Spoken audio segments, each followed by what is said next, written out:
Thank you, thank you, thank you, thank you. Not a lot. I'm finishing these lemon bars up because I'm pretty high. Okay, I don't know where I want to fucking start with this one. So, I was watching this movie. It was a Santa Claus fucking movie. It was about some elf that was mad and trying to get revenge on people. And this girl kept going to Santa Claus land with Mrs. And there was Santa Claus and Mrs. Claus. And this little elf thing was attacking the Santa Claus land. His name was like Bell fucking Snickle or whatever. Okay, so yeah, that's what it was. Anyway, who gives a fuck? So this nigga. So anyway, there comes a part in the movie where they're at the kids are getting introduced to the village. They're getting introduced to the village, and it was called Santa Claus Land or something like that. And they were like, well, it should be Mrs. Claus Land. And Santa was like, well, I found it. The elves designed it. And then he kept stirring away from it. And then I was like, you know what? He had a motherfucking point. She was like, yeah, I decorated it. Bitch, what? Bitch, what? One, ain't nobody even gonna fucking see the shit. So, it don't matter really what it looks like as long as it's fun, right? On the inside, she didn't do nothing but say, this is what I look like. Listen. She didn't, for all those people out there, oh, well, it should be Mrs. Saint Nick. Yeah, if she helped build it and founded it, it sounded like he did all this shit and then found her. And now she's along for the, she's just there now. You know what I'm saying? And she wants half. What, nigga, what? Let me tell you something. Dude, we were watching, Gordon Ramsay had some shit like that go on in real life where they redesigned. He said, who designed this? Who decorated this? He said, my wife. He was like, oh, this is terrible. Don't ever let her do that again. They redecorated and did the whole fucking restaurant again. He said, yeah, it looks very good. And he was like, yeah, well, it's your hard-earned money, and she gets to say what it looks like on the inside. He said, don't let her design it anymore. And the wife was like, like, if you don't, like she had control of the pussy and shit like that. Like, she had the pussy power, like, don't listen to Gordon Ramsay, otherwise you're not gonna get no pussy. He put $100,000 into that, and she got to say what it fucking looked like. Gordon Ramsay was like, don't let her do that no more. You even heard her go, like Gordon Ramsay is wrong, and he had, and the dude that built the restaurant from the ground up had to listen to that pussy. Like, bitch, you a school teacher? I run a restaurant. Well, I don't remember what she did, but the fact is there ain't no equal opportunity if I put everything into it or you put everything into it and I come along and say, this is what I want it to look like. Are you fucking crazy? And that's with anybody in that situation. But those are just the two situations that I saw in real life. And I was like, yeah, it's not that I'm against Mrs. Claus. It's the fact that she didn't fucking do shit to get her name on the fucking... and I didn't see the rest of the movie, but I'm assuming he did. But think about it. Who was Mrs. Claus fucking when Santa wasn't around, and who was Santa Claus fucking? Because, they got the West Pole, Western Hemisphere, Northern Hemisphere, and he went off, and like it seemed like she was trapped there in that movie. It seemed like she was trapped there, like... how did she get out? The little dark secret there is that fact that she was trapped there and she can't go nowhere, otherwise she gonna freeze to death. Oh my goodness, that movie gets fucking dark. Oh my goodness. Like, he was like, think about it. He was like, this place is hidden from the outside world. That's what they were saying about the shield. This place is hidden from the outside world. So fucking Santa Claus could have, and she and she didn't have no kids, none of that shit. Think about it. She might have been fucking trapped there, nigga. I don't know if he ever said that they went on a tour around the place or nothing, but I don't know. Somebody else was watching it. But I'm just saying, like, the part I got to was the fact that they were figuring out such and such and such and such. Spoilers, I forgot. They were figuring out, and I was like, maybe, and that, dude, I'm high as shit. Universe, I'm high as shit. What the fuck? Who did she see? She didn't talk about her family. None of that shit. And the few minutes that I saw this movie, I was like, now I'm thinking about it. Oh my goodness. Santa Claus got a main bitch trapped in a place where you can never find her. What? Oh my God. Oh my God. So I'm watching Pusha T. And they're trying to, they're giving him this awesome introduction. And then now that I know Pusha T's history, if it's, because he hasn't denied it, somebody could be lying, but still, in my head, it's like, man, I'm probably thinking, well, what I'm sitting here thinking and looking at Pusha T is, man, none of that shit is real. Yeah, I didn't write none of that shit. That nigga Pusha T bullshitted the universe with that bullshit album. I'm not saying the demos weren't fire. This nigga gave us a demo track EP. No, he gave us a demo track playlist. No, he gave us a demo track song. Like, whenever you watch the end of a music video and then they got another music video that's a minute long, he did demo tracks and then 7 songs, which technically is considered an EP, and then called that shit an album and gave it to us. Now, I'm not saying the demos weren't fire, but I was like, man, I think you bullshitted us. Real shit.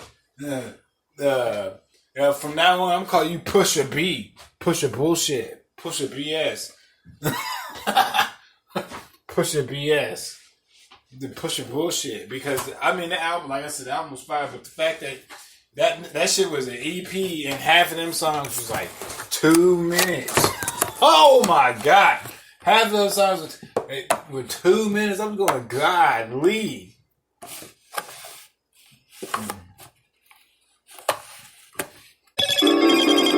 Okay. This just happened. This happened earlier, like a few hours ago. And I was at the comedy club and this dude came on, right? And he didn't look like... Okay, I don't judge people, but, because you'd be surprised who's getting laid. But now I think about it, I realize that I always wondered... Okay, there was somebody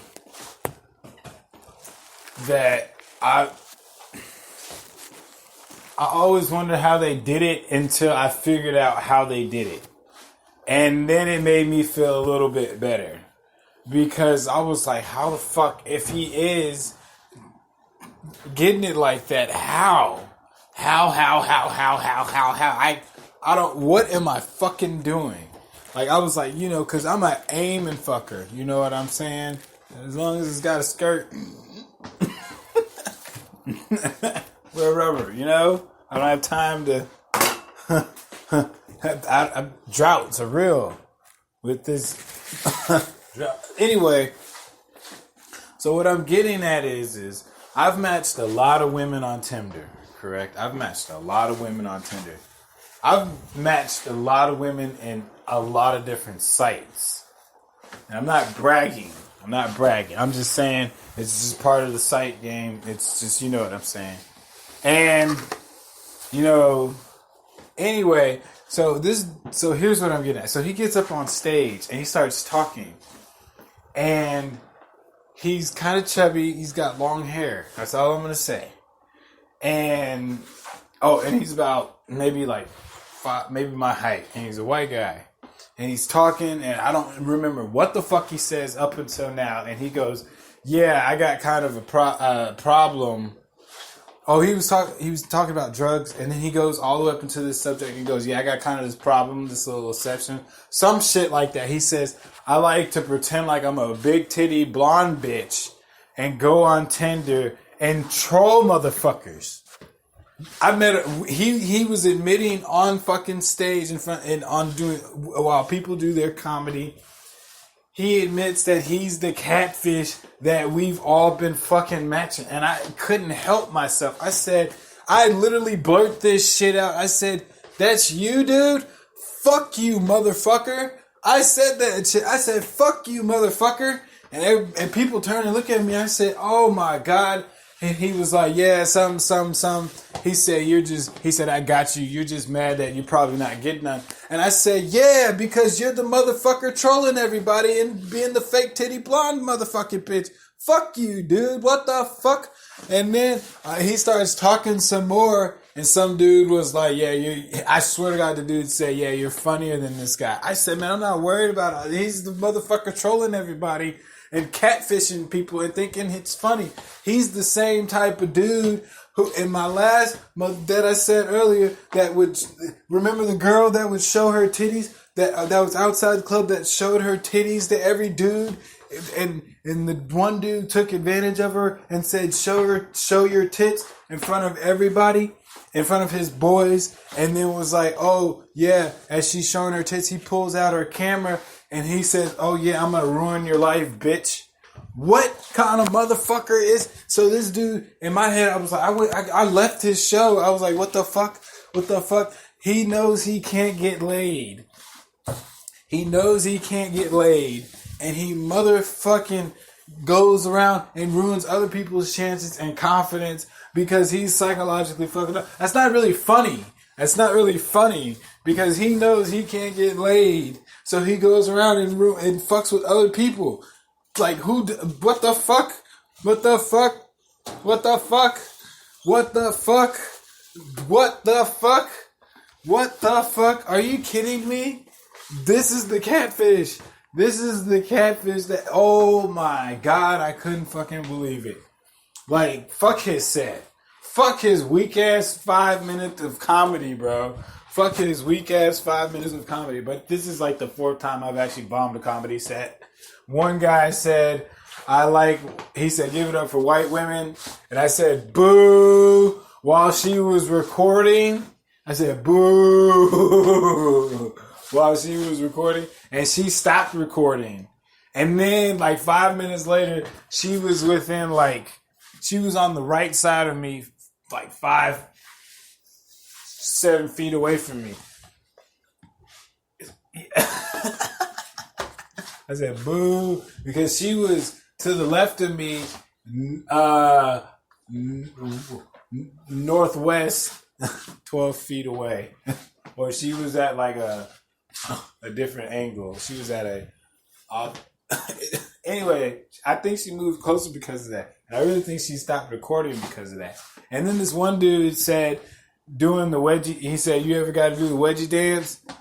And he said, "This is when you got to dig a wedgie out." And I was like, "No, I don't have to do that. You do that because you don't wipe very well."